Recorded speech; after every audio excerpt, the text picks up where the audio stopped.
3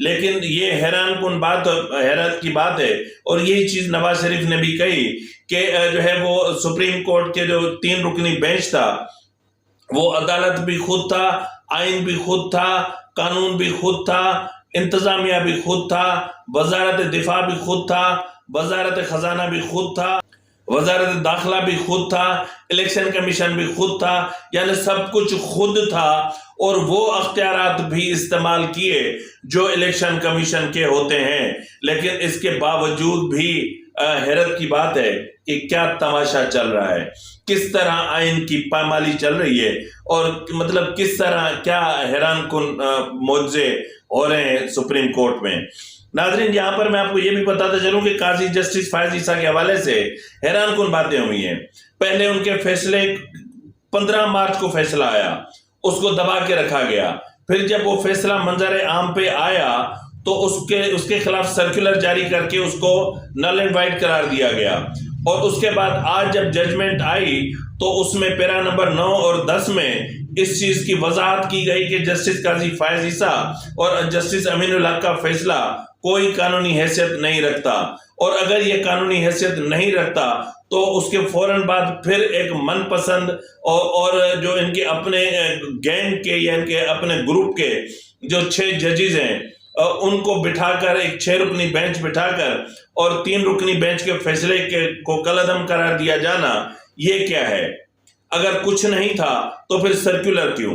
اور یہاں تک چیف جسٹس صاحب یہاں تک آ گئے کہ انہوں نے جو ہے وہ آج رجسٹرار کے معاملے پر بھی ایکشن لیا۔ جی میں نے آپ کو کل کہا تھا کہ کل جب دن ہوگا اور یہ جب پہنچیں گے میں نے آپ سے کل ہی کہا تھا کہ کل جب چیف جسٹس عدالت میں پہنچیں گے تو رجسٹرار کے معاملے پر دیکھیے گا کیا ہوتا ہے۔ بلاخر وہی ہوا کہ رجسٹرار کو ریلیو نہیں کیا اور رجسٹرار کو اسٹیبلشمنٹ ڈویژن میں رپورٹ کرنے سے روک دیا گیا۔ اس کے علاوہ جو ناظرین اہم ترین خبریں میں آپ کو وہ بتا دیتا ہوں کہ حکومت کی طرف سے جو ہے وہ تینوں ججز بالخصوص چیف جسٹس عمر عطا بندیال کے خلاف جوڈیشل مس کنڈکٹ کا ریفرنس داخل کرنے کی جو ہے وہ تیاری کی جا رہی ہے، اور اس حوالے سے یہ بھی ممکن ہے کہ جس طرح 6 ججز نے بیٹھ کر جسٹس قاضی فائز عیسیٰ کے فیصلے کو کالعدم قرار دیا ہے، اسی طرح جو ہے وہ 7 ججز بیٹھ کر جو ہے وہ اس 6 رکنی بینچ کے فیصلے کو کالعدم قرار دے دیں، یہ بھی ہو سکتا ہے۔ تو ناظرین، یہاں پر میں یہ کہنے پر مجبور ہوں کہ پروجیکٹ عمران آج بھی زندہ ہے، جنرل فیض اور جنرل باجوہ آج بھی اداروں میں موجود ہیں، ان کی روح آج بھی موجود ہے، اور آج بھی وہ عمران خان کے بھرپور تحفظ کے لیے اقدامات کر رہے ہیں۔ آج سپریم کورٹ کا جو فیصلہ تھا وہ میں نے کہا تھا کہ یہ پی ٹی آئی کے ایک سیکٹر آفس کا جو ہے وہ فیصلہ ہوگا، کیونکہ supreme court P T I کا سیکٹر آفس ہے اور ایوان صدر پی ٹی آئی کا یونٹ آفس ہے، تو یہ یونٹ کھلے ہوئے ہیں پی ٹی آئی کے، اور آج بلاخر یہی ہوا۔ تو پھر میں یہ کیوں نہ کہنے پر مجبور ہو جاؤں کہ بلاول بھٹو زرداری نے جس طرح کہا تھا کہ یہ تخت لاہور کی لڑائی ہے، کہیں تخت لاہور کی یہ لڑائی پورے ملک ہی کو اپنی لپیٹ میں نہ لے لے۔ تو بہرحال آج عمران خان کے عشق میں اور بیگمات کے دباؤ میں آ کے ان ججز نے جو ہے وہ آئین کی تشریح مطلب جس طرح بدل دی جاتی ہے، آج بھی ویسا ہی ہوا، قانون بدل دیے جاتے ہیں، عدالتیں اپنا مقام بدل دیتی ہیں، یعنی جو ہے وہ کچہری سے جوڈیشل کمپلیکس پہنچ جاتی ہیں، اور ججز تبدیل کر دیے جاتے ہیں، اور سب کچھ مطلب عمران خان کی مرضی کے مطابق ہوتا ہے۔ کوئی بھی کیس ہو، جس طرح آج جو انسداد دہشت گردی کی عدالت کے جج نے کہا کہ جس طرح آج میں کیس چلا رہا ہوں اس طرح پہلے میں نے کبھی کیس نہیں چلایا۔ مطلب یہ ہے کہ ایک طرف یہ کہتے ہیں کہ ہماری زندگی کو خطرہ ہے، کارکن سن کر خود آ جاتے ہیں، اور دوسری طرف ٹویٹر پر لوگوں کو اعلان کرتے ہیں کہ فوراً عدالت پہنچو، اور پھر جو ہے وہ عمران خان کو جو خوف کے بت توڑ چکا ہے، جس کے دل میں لا الہ الا اللہ اتر چکا ہے، جو کہتا ہے کہ ایاک نعبد و ایاک نستعین، اور جو کہتا ہے کہ جو ایک بار جو ہے وہ لا الہ الا اللہ کو سمجھ لے تو وہ خوف سے آزاد ہو جاتا ہے۔ تو آج کس طرح خوف سے آزاد ہیں. یہ ویڈیو اس وقت آپ کے سامنے ہے. اس میں آپ دیکھ سکتے ہیں کہ یہ خوف سے آزاد شخص ہے. یعنی اس شخص کی وجہ سے پروجیکٹ عمران کو پھر زندہ کیا گیا ہے. اس شخص کی وجہ سے آئین کی تشریحات تبدیل کر دی گئی ہیں. اسی وجہ سے 3 ججز نے آج جو ہے وہ اپنے دیگر ججز کے وقار کو مجروح کیا. 3 ججز نے بیٹھ کر آج آئین کے وقار کو پامال کیا. اسی کے عشق میں جو ہے وہ 3 ججز نے آج عدالتی تاریخ کو ایک بار پھر اس کے چہرے کو مسخ کیا. نہ صرف مسخ کیا بلکہ اس کے چہرے پر کالک پوت دی. یہ انتہائی افسوسناک سچویشن ہے جو آج کریٹ ہوئی ہے. اب معاملہ یہ ہے کہ عدلیہ یہ سمجھتی ہے کہ یہ ابھی 90s میں کھڑی ہوئی ہے، لیکن اس عدلیہ کو پتہ نہیں ہے کہ 90s نہیں ہے، یہ 2023 ہے اور یہ پہلے والی پارلیمان نہیں ہے. یہ سیاستدان گرتے ڈگمگاتے کرتے آج اس مقام پر پہنچے ہیں. اور ہم یہ کیوں نہ کہیں کہ پارلیمان کو اور پارلیمانی اداروں کو اور آئین کو ہمیشہ 2 طرفہ خطرہ رہا ہے. پہلا خطرہ پارلیمان کو جو رہا ہے وہ آرمی اسٹیبلشمنٹ سے رہا، اور دوسرا خطرہ ہمیشہ عدلیہ سے رہا. اور عدلیہ نے ہمیشہ آرمی اسٹیبلشمنٹ کی ہر غلط کاری کے اوپر اپنی مہر لگا کے اس کو جائز قرار دیا اور دیتی رہی.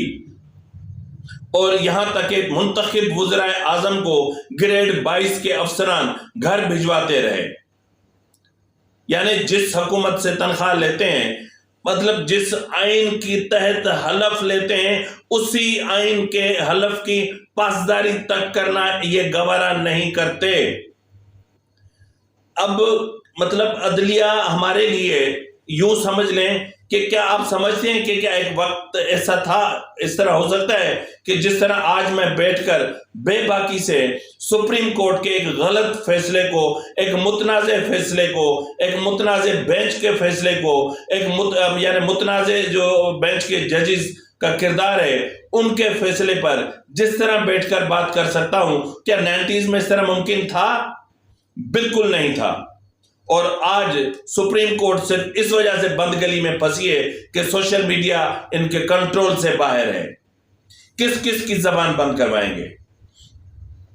تو بہرحال آج ایک بار پھر 4 اپریل تھا، اور جس طرح میں نے صبح کے ویلاگ میں کہا تھا کہ ایک 4 اپریل تھا جب ایک آئین کے خالق کو جو ہے وہ پھانسی چڑھا دیا گیا تھا، اور آج پھر 4 اپریل تھا جس میں آئین کی روح میں چھرا گھونپنے کی کوشش کی گئی، اور سپریم کورٹ نے تمام تر اختیارات اپنے ہاتھ میں لے کر اور ان کو اپنے طریقے سے استعمال کرنے کی کوشش کی.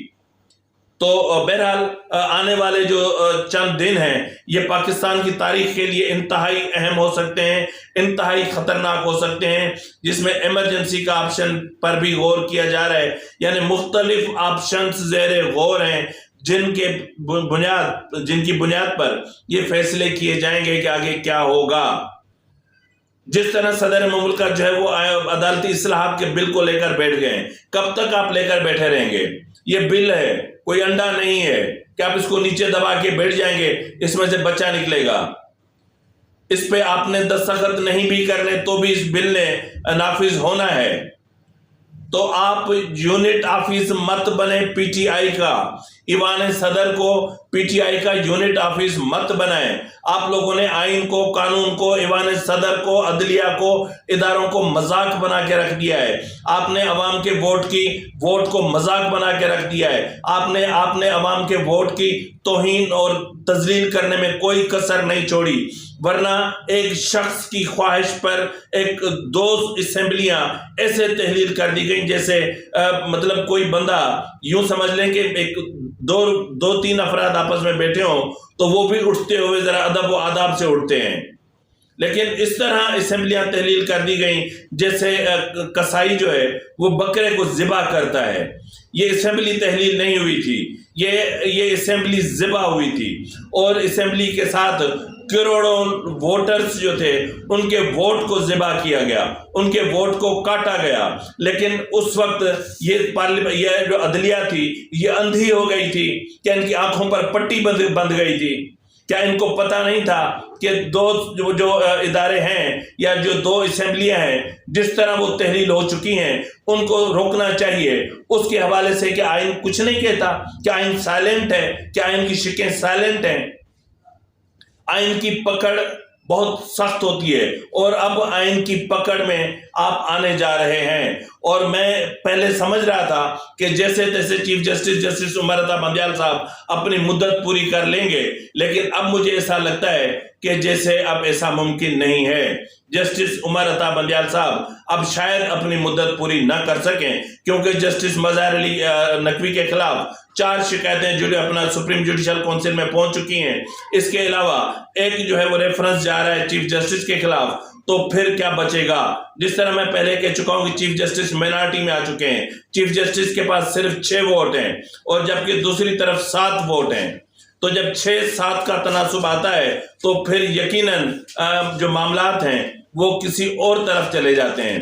تو بہرحال آنے والے دن انتہائی خطرناک ہیں۔ آنے والے دن پاکستان کی تاریخ کا یا پاکستان کے حوالے سے نئی راہوں کا تعین کریں گے، نئے جو ہے وہ سمت کا تعین کریں گے، اور نئے جو ہے وہ سسٹم سے آگے چلیں گے۔ اور ممکن ہے کہ ایک بار پھر جو عدلیہ ہے وہ اپنے آپ کو ایسی یعنی جو جس کو کہتے ہیں کہ ایک مونوپولی یا ایک ون مین پاور شو سے نجات دلا سکے، اور مکمل طور پر محض ایک آئینی ادارہ بن کر اور ود ان دا کانسٹیٹیوشن کام کرنا شروع کر دے، اور اسی میں ہی اس ملک کی معیشت کی، اس ملک کے سیاست کی، پارلیمان کی، جو ہے وہ آئین کی، ہر سب کی بہتری ہے، یہاں تک کہ ایک سنگل ووٹر کی بھی اسی میں بہتری ہے۔ تو اس لیے جاتے جاتے میں سول سوسائٹی سے ایک سوال ضرور کروں گا کہ اگر آپ آئین کی بالادستی چاہتے ہیں، اگر آپ آئین کی بالادستی چاہتے ہیں، تو پھر اس آئین شکنی کے خلاف خاموش رہنا بہت بڑا گناہ ہے۔ تو ناظرین، اسی کے ساتھ ہی اپنے میزبان نواز بھٹو کو اجازت دیجیے۔ فی امان اللہ۔